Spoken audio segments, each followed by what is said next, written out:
You mentioned in your book creating a national, I forget the words you term you, but basically like what happened with the intelligence community after 9/11, where there's a center that sort of is bringing in information. That would really change the way we think about intelligence, to your point, since it's bringing in some civilian non-IC components. Do you feel like, what sort of barriers to that happening exist, to creating an organization like that, do you think? Yeah, exactly. I call it a National Economic Defense Center. And the idea is similar to post 9/11, where part of the reason that 9/11 happened was agencies were not sharing information with us. That's what the 9/11 Commission report showed. The FBI and the CIA were not sharing information. And so we realized, to fight a adversary like Al Qaeda, a global networked adversary that didn't care about boundaries. They were operating in a foreign country. They were operating in America. We had to kind of join everybody together. And we did things like we made a National Counterterrorism Center, where you had people, and still do, sitting at the table who were at the FBI or at the CIA, who were at, different agencies, so that they could work together in what's called a whole of government approach. I think that we need the same thing for economics, because some things we actually don't want the CIA doing. None of us probably want the CIA spying on American companies, right? Like, nobody wants that, including the CIA, trust me. But the economic threat is there. And we do have government agencies that work with companies: Department of Commerce, Department of Treasury, right? Department of Labor. And so could we get these government agencies to work together to share authorities, still keep things private, still take care of American privacy, all of those things, but still work together against this threat of economic espionage from foreign countries, right? But the thing that's really different today, and that's different than the NCTC, is that you can't just do it with government. This is not just a whole of government issue. This is a whole of society issue. And you need companies to work together as well. You need a public-private partnership. And so I think this National Economic Defense Center would have, yes, government agencies, but it would have companies working together to, try to defend those companies, defend our economy, and defend our system against these adversaries.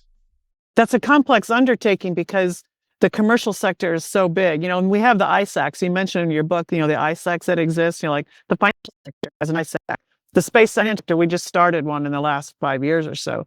And that kind of is a niche thing, but you're talking something even more broad, which is really complicated to institute and practice, I think.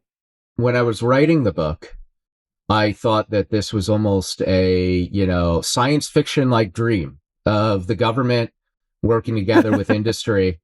And now, in this new administration, we are seeing things that I didn't even consider, like the government owning portions of companies, like the investment in Intel. We are seeing types of information sharing. We're seeing the use of golden shares, which is pushing it further and faster than I had ever considered. And it's like writing about AI. It's like hard to keep up now. And we're going to have to see how it plays out. But I would say the hardest part of it is actually this sort of cultural change, this mindset change of, what does a government do? What does an intelligence agency do? What does a company do? And that's what's sort of really changing now, is I think companies are starting to realize there really is a threat from China, that we could be cut off from rare earths tomorrow and no longer able to produce cars and phones and medical devices, not to mention military equipment that keeps us all safe, right? And so these are real dangers for all of us.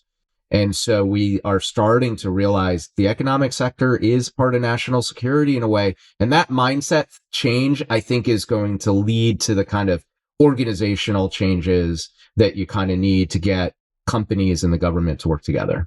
So we talk about economic warfare basically here, and not only the defense, but the offense piece. And you also mentioned Americans don't really like that because we're a free market democracy.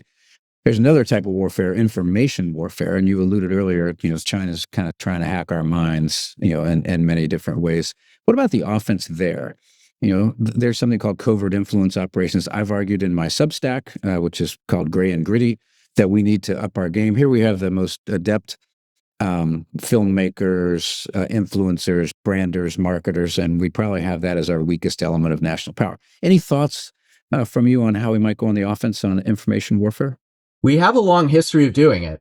So the Office of Strategic Services, the OSS, which was America's first, centralized agency, and it was made during the World War II. They recruited ad men from Madison Avenue in New York, people who were making literally advertisements, and they recruited those guys to come in and help make propaganda.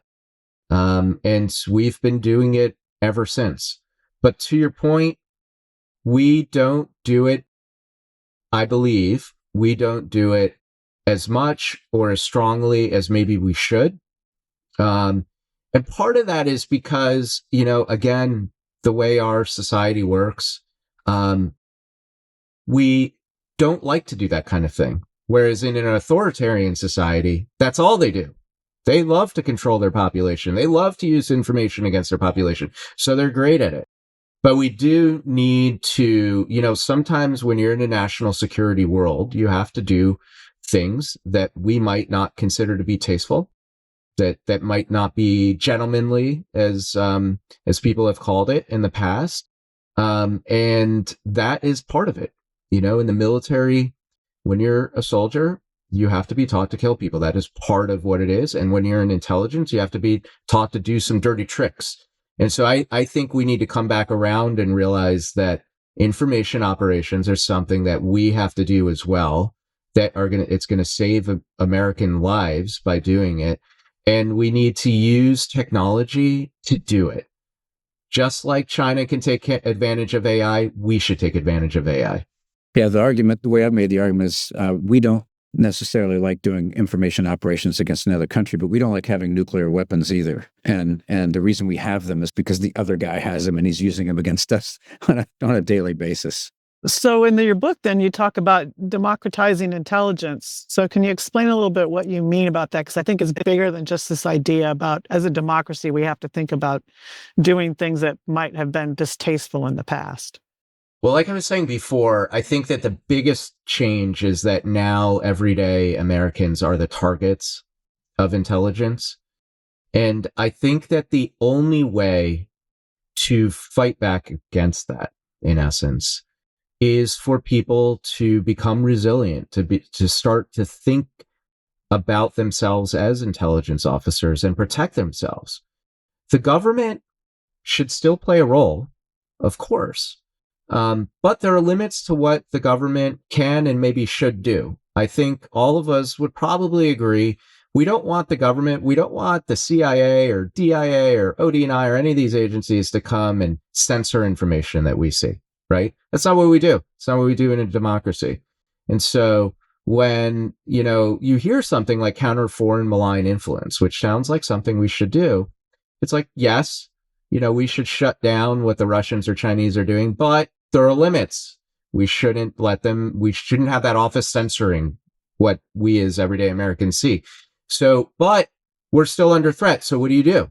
Well, I think you need to learn to protect yourself. And the way I'd put it is like this. We still have police, right? We also have a neighborhood watch. We have people who still, it's been going on since the 50s and 60s, walk around neighborhoods and help protect people in that watch. And you learn as you're growing up to protect yourself in a crime-ridden area. You don't leave things out on your car seat when you park it overnight in a bad neighborhood, right? We all learn these things. Well, it's just like that for intelligence and being targeted. And so that's what I mean by democratizing. We all need to start to think of ourselves as part of the intelligence ecosystem and world where we're targets, frankly, but also where we can learn to think like and become civilian intelligence officers in a way. And that, I think, is a great thing. It's powerful. It gives people an ability to protect themselves. It also gives you a responsibility. And we should all know what's going on in intelligence and have a say and tell our government what it should and shouldn't do. And that's also part of this democratization. No person in America wants there to be another Edward Snowden type revelation, right? We don't want that. And so the way to keep that from happening is to take part in intelligence, to know what's going on, and to vote or tell your elected representative, whether you agree with something. So that's part of this democratization as well. That implies, though, that we need some sort of a training program, whether it starts in kindergarten or high school or college, or because you're right. I think people do have to become more aware, but not everybody is technically savvy, number one. And number two, some of these things that you're commenting that people learn, they kind of learn instinctively, like from their parents or their groups around them, but we're starting from scratch. What's the best way to start educating people to get to this point? I do indeed think that we have to start with children, because children are the target. TikTok targets a generation. It targets Generation Z.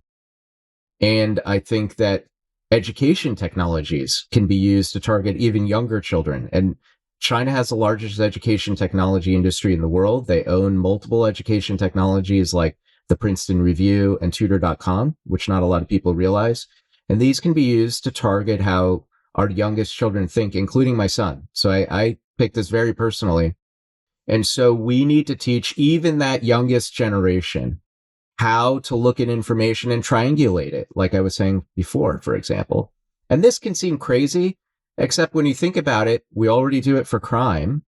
I've taught my son how to be careful in a bad neighborhood already. I bet most parents do. We do it for cybersecurity. My son probably learned to change his password and not click on phishing emails, before he could ride a bike.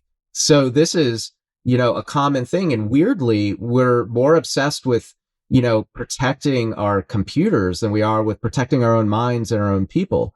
And so we should be teaching these ways of thinking, and similar to the ones I mentioned earlier, from an early age, maybe in schools, and certainly at home.